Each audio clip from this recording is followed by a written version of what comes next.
Good day, students. I am Ma'am Sunaidi Rant, and today we are going to revise direct and indirect speech. So we are going to do some revision. So the first question is, what is direct speech? Now, direct speech is someone's direct words. Okay, it is the actual words of a person that can be put between quotation marks. So it is when someone is talking directly to you.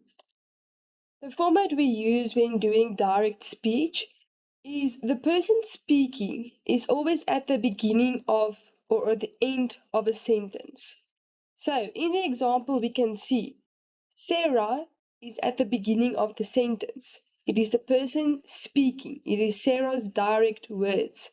Sarah can also be at the end of the sentence. And we can also replace Sarah with a pronoun instead of her name. For example, she said, I am tired, or I am tired, said she. Now, the name is always followed by a comma at the beginning of the sentence or at the end when we do the direct speech. So, Sarah said, comma, or at the end, comma, Sarah said, or said Sarah. Now, after the comma, we start the quotation marks. So, Sarah said, comma, quotation mark. And then after the quotation mark, we entered the direct words. So, I am tired, I am running, I am walking. So, the direct words must be in between quotation marks so that we can identify it is direct speech. So, Sarah said, comma, start your quotation mark, insert your direct words, then you must close off the sentence by inserting a full stop, exclamation mark, or a question mark. Sorry. Then, after the direct words and after you closed your sentence, you should close off the quotation marks. Otherwise, it will seem as if the person is talking over and over without closing the quotation marks. Now, next on, we have indirect speech. Now, the question is, what is indirect speech? So, indirect speech is the opposite of direct speech. It is when someone reports what someone else said. So, you are talking, but now someone else is reporting your words over to someone. We don't use any quotation marks. So, the format we use here, as can see, is we start with the name or the pronoun, the same as in direct speech. Now, we remove the quotation marks, but we insert that instead of the comma. So Sarah said that. That indicates to us that we are busy with indirect speech. So Sarah said that. Now, after that, we insert the reported words. Okay, so it was with direct speech, the direct words. Now it is the indirect words. So, Sarah said that she was tired. So, we close the sentence with a full stop, exclamation mark, and question mark. So it's actually almost the same as direct speech, but we replace the comma with that, we remove the quotation marks, we change the sentence to the past tense because you are reporting what someone said. So the person already told you that. So now it must be in the past tense in the indirect speech. And you must close off your sentence.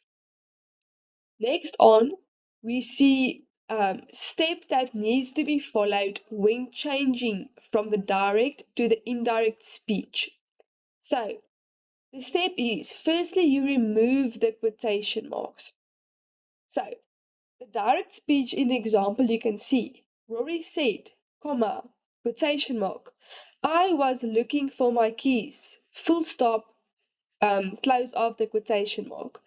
Now we can see we must firstly remove the quotation marks, so it will be, Rory said, comma, I was looking for my keys, full stop. Then we must change, oh sorry, we must insert that after the name and the pronoun said. So we must replace the comma with that. So Rory said that I was looking for my keys, full stop. We must change the pronouns. Rory said that he had been looking for his keys. But now, after we must firstly identify the tense. So I was looking means that he was looking in the past. He is not looking for his keys. He was looking for his keys. So it happened in the past. So it was in the past tense. Now we must change it to the past perfect tense. Okay, so it was in the past tense in the direct speech. We must now change it to the past perfect tense. So, Rory said that he had been looking for his keys. Was is past, had been is past perfect. And then after reported words, we close off the sentence. So, easy steps to follow when you change from direct to indirect speech. You remove quotation marks, insert that after the name and pronoun. You change the pronoun, you identify the tense, and after reported words, you close off the sentence. Then we look at the key changes when changing from direct to indirect speech. So, present tense change to past tense. So, I am looking for my keys changes to I was looking for my keys. Present continuous tense change to past continuous tense. I am looking for my keys. I was looking for my keys. I changes to she or he. Now changes to then. Today changes to that day. Tomorrow changes to the next day. Here changes to there. Tonight changes to that night. Last week changes to the week before. Next year changes to the following year. And quotation marks is in indirect speech, no quotation marks. Now, nextly, we are going to do a grammar activity. So, grammar detective activity. Write the following sentences down in your workbooks, find the mistake, and correct the sentence. The first one to correctly fix the mistake gets the winning prize. So, here you must do the activity yourself to identify which one of you will get the mistake first. So, question one, he said, "This is my book." Question two, she said it was late. Question three, Sarah said that they is very clever. Number four, Tom said that she walking the dog today. And number five, Ben said, I loved dancing the week before. So now, on your own, change the following sentences correctly in your workbook. The next activity is where you divide into pairs of 2 to 4 and role play the following sentences to each other and change the sentences the opposite speech to identify what some learners know and others don't know. So this is part of the um, uh, gap strategy. So learner A asks learner B to change the sentence from direct to indirect speech.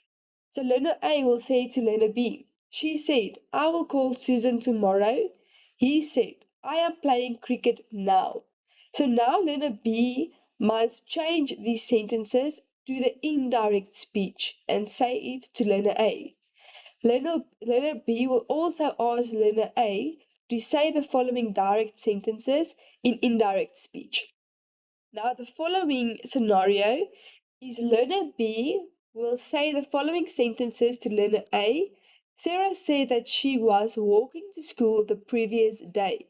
Ben said that he must buy bus tickets for the following week. So learner B will say these sentences and learner A must translate these sentences to the direct speech. Then learner A will also ask learner B to translate the same sentences. So your homework for today will be Do the written activity that was handed out to you in your workbooks. Then you must also orally interact and communicate with other people outside of school. So it can be your household, it can be friends outside of school, anyone, using direct and indirect speech.